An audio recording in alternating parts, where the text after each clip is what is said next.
Hey YouTube, Yu-Gi-Oh! Rocks97. Here with another one of those Frog Monarch video help things.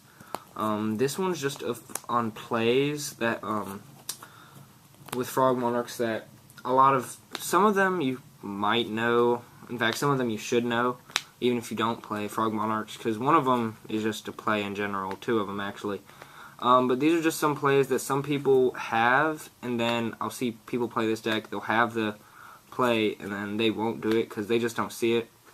But you should know a lot of these. They're really cool. Just if you want to play this deck and you see one of these, it's just another option you can do instead of the general play. You should know some of them. But we're just going to start. The first one is the Rise-a-Lock. A lot of people know what the Rise-a-Lock is, but pretty much when they're low on cards, bring out a Treeborn, and then tribute for Ryza, top deck something. This is of course when they don't have big power cards, like you're both top decking, or not top decking, but yeah. And then you pitch any water. It could be a Ronin Totem, or a dupe, or another Swap Frog. But then you special summon a Swap Frog,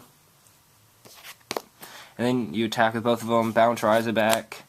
See, the reason you have to do this when they're on low cards and they don't have anything to kill you is you need the Swap Frog out on field to do the real Rise-a-Lock, and then you keep bringing back Treeborn and sacking and then bouncing back. And the same thing goes on if they don't have an out to it immediately, they lose.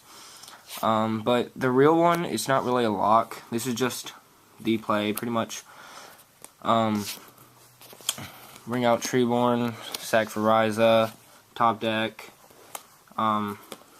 Have like any frog, just like one of these three. If you have a Ronin, pitch it, special, send the dupe from your deck, or vice versa. And then you have a Ronin and a frog in your grave that's not Treeborn.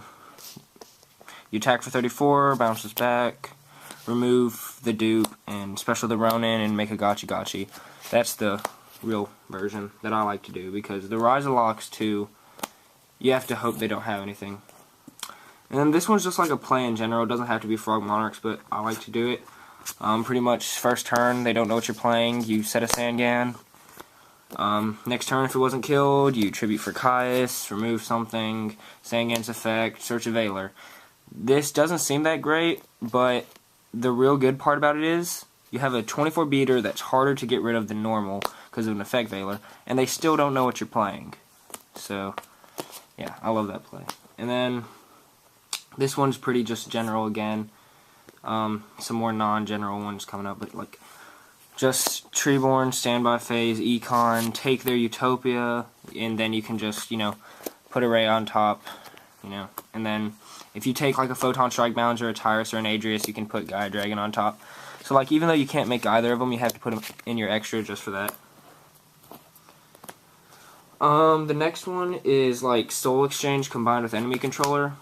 Let's say they have like a BLS, a Leviathan, and an Acid Golem on field. I'm just listing big monsters.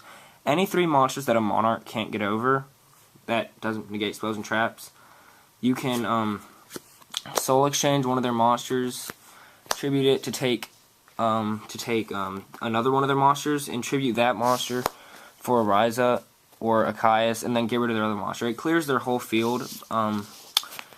I only play 2 Soul Exchange and 3 Econ though, so it doesn't happen too often, but it's just a way to get rid of big fields and stuff. So yeah. The next one is the way you bounce for Light and Darkness and then tribute for Light and Darkness. It's just like you have a Light and Darkness Dragon on field and a Treeborn engrave. So it negates twice, it's at 18, or even 3 times, it's at 13, and next turn they're going to kill it if they didn't already. You bring back Treeborn until it has no negates.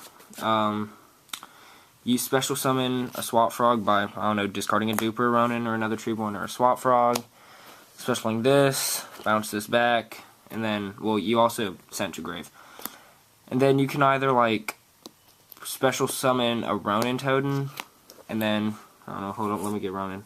You can banish the frog you just sent for a Ronin Totem, and then tribute and bounce this back to hand and tribute these, or if you don't have a Ronin play, you can just tribute both of these and make another Light and Darkness, because, yeah.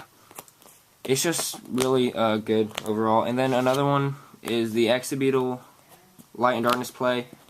I don't have an Exa-beetle yet, but like you get Exa-beetle, I don't know what I'm gonna proxy it for.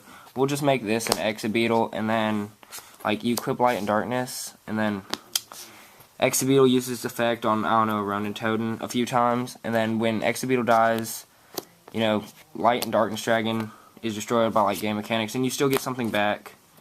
And he's 24 Exa-beetle with Light and Darkness Dragon because game's half, so you get a 24 beat stick, and then a loud effect when it does die. So that's really cool. Yeah, this was the video. If I have any more plays I find out, these are just some general ones, but if I find any more, I'll make another video on some plays with Frog Monarchs. This was YouGoRox97. Don't forget to thumbs up, subscribe. Bye, YouTube.